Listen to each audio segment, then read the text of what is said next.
समंदर के किनारे एक छोटा सा गांव आबाद था। इसी गांव में एक गरीब मगर निहायत चालाक मछुआरा रहता था जिसका नाम सलमान था। सलमान रोजाना अपनी पुरानी कश्ती लेकर समंदर में मछली पकड़ने जाया करता था। एक दिन समंदर अजीब तरह से खामोश था। न लहरें थीं, न हवा चल रही थी। सलमान ने अल्लाह का नाम लेकर जाल डाला। कुछ देर बाद उसे महसूस हुआ कि जाल बहुत भारी है। जब उसने पूरी ताकत से जाल खींचा तो उसमें मछलियों के बजाय एक जिंग आलूद लोहे का संदूक निकला। संदूक बहुत पुराना था और उस पर अजीब निशान बने हुए थे। सलमान ने हिम्मत करके संदूक खोला।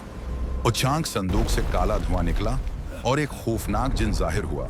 उसकी आंखें सरख थीं और आवाज बहुत डरावनी थी। जिन ने कहा कि वो सदियों से कैद था और अब आजाद हो चुका है।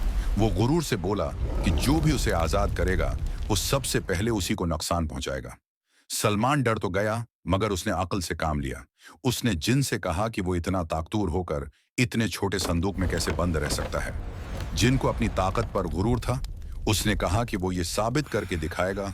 जिन दोबारा धुएं में बदला और संदूक के अंदर चला गया। सलमान ने फौरन संदूक बंद कर दिया। अब जिन बेबस हो चुका था।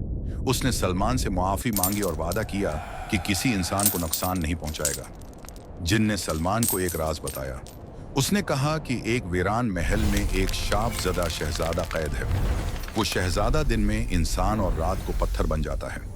सलमान इस महल में पहुंचा और उसने शहजादे की हालत देखी।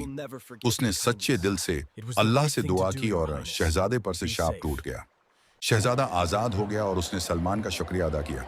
वो सलमान को दौलत देना चाहता था मगर सलमान ने इनकार कर दिया। सलमान ने कहा